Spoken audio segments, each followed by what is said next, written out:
This is the Sea Captain. Full name, allegedly, Horatio Peter McAllister. Yarr. He is a sea captain. He is a restaurateur.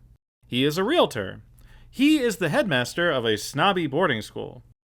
In his personal life, well, let's just say he has needs. Unfortunately, so does his wife.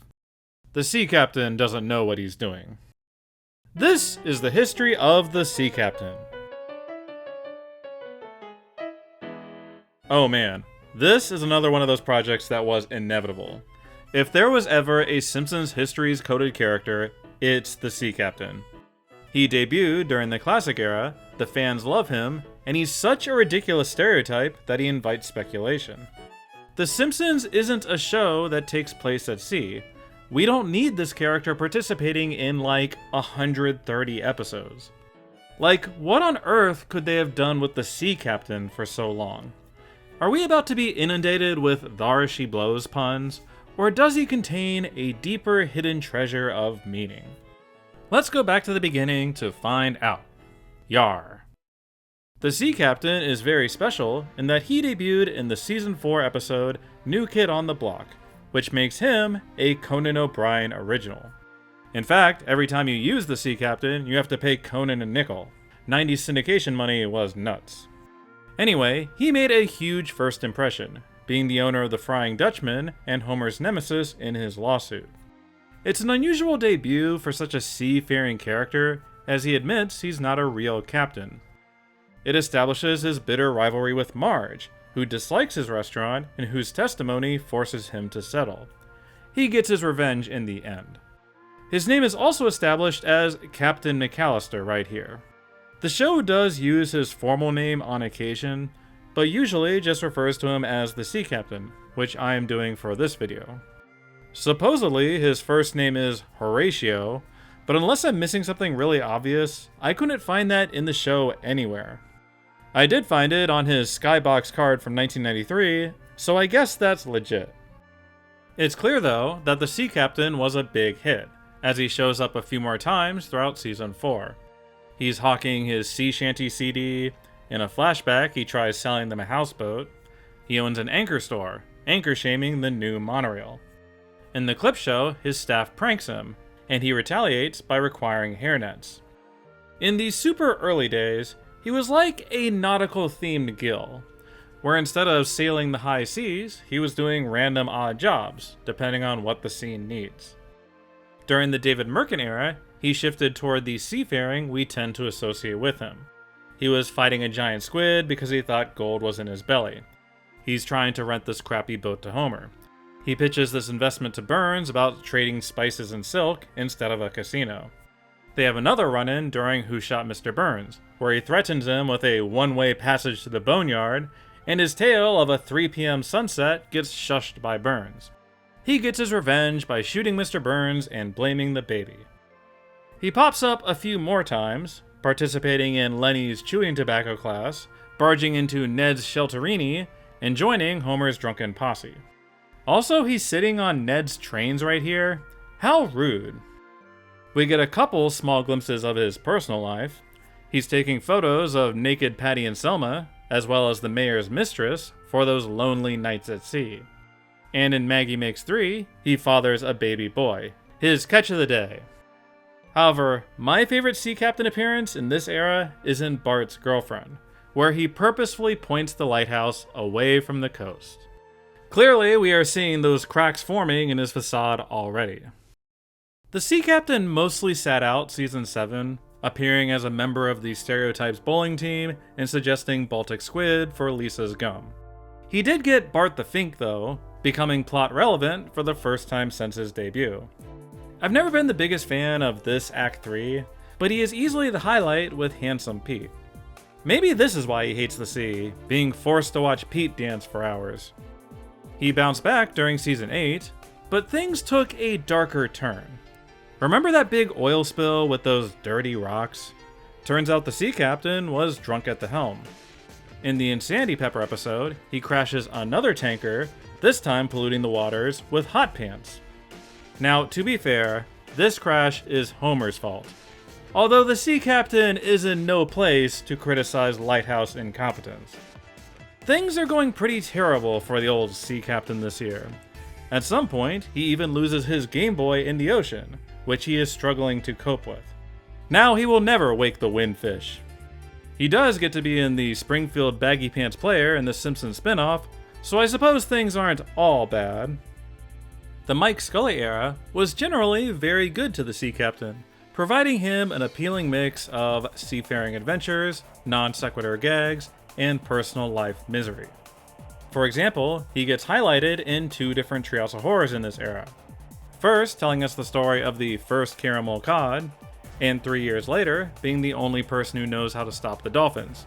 And he's dead. Yarr. In less gruesome affairs, he's the captain of the Honey Bunch, aka the Ship of Lost Souls. He takes the old folks out on a cruise, but due to his 2 glass eyes, totally misses Burns' boat crashing into them. He marries a man and his cow in international waters. Krusty pays him to help his daughter out. Unfortunately, his Frying Dutchman restaurant seems to be struggling. Although giving good marks initially, Homer's attitude sours, and he uses the bad review to cover up his D grade from the health inspector. Later, he's part of a murder conspiracy and totally gets away with it. Attempted murder? Now honestly, what is that? We do get a couple of those random odd jobs from the season 4 days, like he's taken the real estate exam, despite already trying to sell a houseboat in the past. And Lisa gets an A, he has another run-in with Marge, accusing her of coddling Pinchy, and pitches enrolling him in an academy to toughen him up. Marge, always the hater, characterizes this as a snobby boarding school. He hits them up for change, and I assume Marge stiffs him because she's fantasizing about murdering poor defenseless Pinchy. I get the impression that, financially, the sea captain is kind of a wreck. It's too bad this fish isn't tax deductible. His personal life isn't faring much better, although we're getting a more complete view of what is going on. He gets quickly rejected in the bachelor's auction, lamenting how unattractive he is. He buys a bunch of Jugs magazines for his crew, which will keep them from turning to homosexuality for about 10 minutes. I guess those Patty and Selma pictures didn't work, because this supposedly includes the sea captain too. The joke is that sailors are gay. Anyway, in Faith Off, he asks Bart to cure his crippling depression, but Bart cannot help him. Bart's shocked by his poor spirits, thinking the sea captain had it all. The sea captain's love life seems to be going so poorly that he's looking to upgrade his equipment, asking Dr. Nick for both a lengthening and a widening. Honestly, you'd have to be extremely desperate to let someone like Dr. Nick mess around down there, so for his sake, I hope this ended up getting cancelled. This concludes the speculating about the sea captain's dick section. Speaking of a lengthening, it's time to talk about the Al Jean era. We'll tackle the pre-HD seasons first, and then do the HD grab bag. This was a time that mostly abandoned the wacky sea adventure, preferring to treat the sea captain as a quirky landlubber with a nautical flair. We get to see him as the captain of Artie's ship, and at the helm when Lovejoy calls him about his ship blessing not counting, but almost all of his cameos appear on land, in the aftermath of some ridiculous nautical mishap. The sea captain is so landlocked now that he lives in a boat in the middle of a neighborhood, has a naval battle downtown with the Duff blimp, and hunts a whale in a helicopter. Okay, I guess this one isn't landlocked, but you get what I mean. I think it's pretty telling that they did an entire anthology episode about sea voyages, and the sea captain didn't get to be in any of them. Instead, he and the Frying Dutchman were the framing device. Honestly, I'm not surprised that he's goofing off and not serving them, considering Homer literally sued him and wrote a scathing review the last couple times they were there. However, the most major development is in his weird rivalry with Marge. You see, he played a key role in Homer and Marge's backstory. He was a camp sailing instructor and offered Homer a ride across the lake to see Marge. Marge, on the other hand, worries about her mystery suitor being a freak and is extremely disappointed when the sea captain first appears. To be fair, he's literally an adult, so she should be disturbed by this guy. However, much later in life, this doesn't stop the sea captain from leering at her magumbos with all the others after her surgery. Later that same season, he is way less impressed by her smile.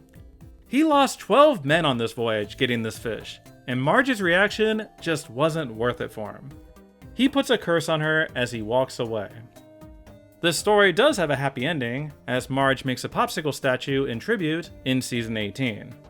Unless this is a voodoo popsicle stick statue. Instead, the sea captain moved on to some pointless background feud with Sideshow Mel. They're duking it out at the end of The Bard of War, before quitting and the sea captain pitching the idea of singing "Oh Canada." And in season 17, they're having a chicken fight about cherries. Something to monitor for the future. The sea captain continues a lonely existence through the teen seasons. He tries bonding with Bart, offering a sympathetic ear, but gets shot down. He just wants one non-work friend. His attempts at prop comedy totally bombs, apologizing to the crowd when Krusty roasts him. Lisa interrupts his suggestion opportunity at the town hall meeting, and later that same episode wants to marry his wooden mermaid from his ship. He is a member of Saskatagap and supposedly dated Luann Van Houten at some point. At the jellyfish ball, he accuses Ned Flanders of hitting on him, telling him, "I don't do that," on land. The joke is that sailors are gay. No, but seriously, this does actually kinda line up with how they portray the sea captain. In every instance when he's on land, he is only shown interest in women, and whenever he's at sea, he's only interested in men. We have never seen him break that rule. Now, some people would say the sea captain is bisexual, and that's likely the canonical explanation. But perhaps the sea captain has two distinct sexual orientations, entirely dependent on his location. He's like that Pokemon that changes forms based on the weather. Like, let's move forward now and look at the sea captain's personal life through the HD era. He tries hooking up with Lindsay Naegle at Ned and Edna's reception. Marge breaks it up, and he declares that he's married to the sea, and has a thing on the side with 2 Great Lakes. During adult Halloween, he and Otto are drunken hobbits hitting on slutty crayons. In A Serious Flanders, he's having sex with Sideshow Mel's wife, clearly taking the George Costanza strategy of winning a feud. In a flash forward, he's dating some kind of freaky water monster. At this point, you might be asking, Mr. The Real Gems, do we ever learn anything definitively solid about the sea captain's backstory? Like, all this sleeping around and aquatic homosexuality is great, but where did this guy come from? Well, season 31 provides our answer. It turns out, in an Indiana Jones-esque flashback, he and a female explorer were battling Nazis over a map that revealed a hidden treasure in Springfield. They moved to Springfield together to find it. 40 years later, and he is still searching. Every day, going out, tediously combing every square on the map, like your typical Wind Waker playthrough. His wife stays at home, getting on his case for not finding it or even being around. He apologizes for never giving her any children. I guess this kid was with his mistress. Anyway, the sea captain does eventually find the treasure after so many years. But alas, Mayor Quimby confiscates it, redrawing Springfield's map around it. But how did he know about the treasure? His wife has been having an affair, telling him, "I should have been your treasure."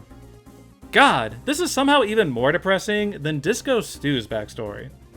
The sea captain even reveals that his whole shtick is an act, that he's been playing a one-note character for 40 years just to find the treasure.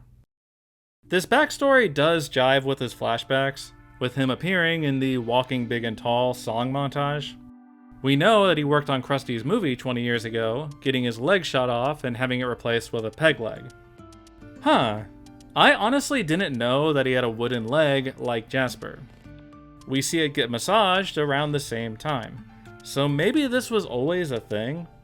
Even in the Surfsons intro, his leg is getting sawed off. I guess seasons 29 and 30 are his wooden leg era.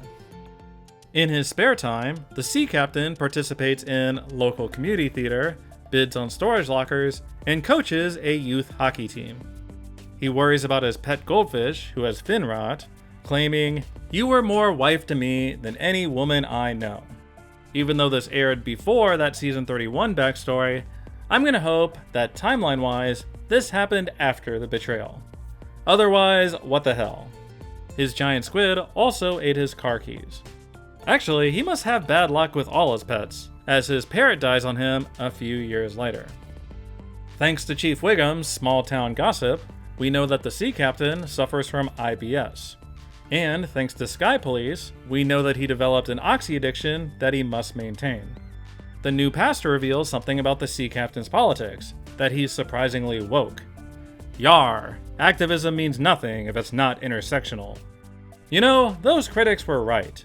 The sea captain is too much of a stereotype, this IBS-suffering oxy addict with leftist politics. We've seen him with a couple more odd jobs in these later years.